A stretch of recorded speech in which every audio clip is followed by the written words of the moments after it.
On the housing story, we often talk here about like what the end game is. You mentioned negative gearing as a policy, and it seems that every political incentive is to keep pushing house prices up. In this recent election, we had one side of politics talking about the government taking equity in your house to help you buy a house.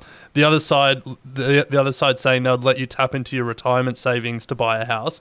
But both sides don't want to bring the price down. They just want to give you more money to spend. It doesn't feel like there's any, it's tough to know what the end game is here. You've studied economies around the world. What when you look at Australia, what do you think the end game is for housing? Like, or does it just keep slowly grinding up forever? There's no end game. This is just petty politics, caressing the ears of the middle ground, and with policies that are catastrophic for the middle ground in the long term.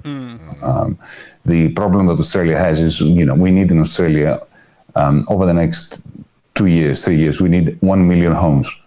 That's what we need. We need to increase supply. This is not happening, neither by the private sector nor the public sector. Yeah? So anything that boosts demand is going to make the problem of affordability worse. And to expect the productive sectors of the economy, especially the ones that are in high-tech, what is left of the high-tech Australian industry, the ones that are going to be producing value in the future, right? To expect them to subsidize the increasing spiral of house prices in Australia is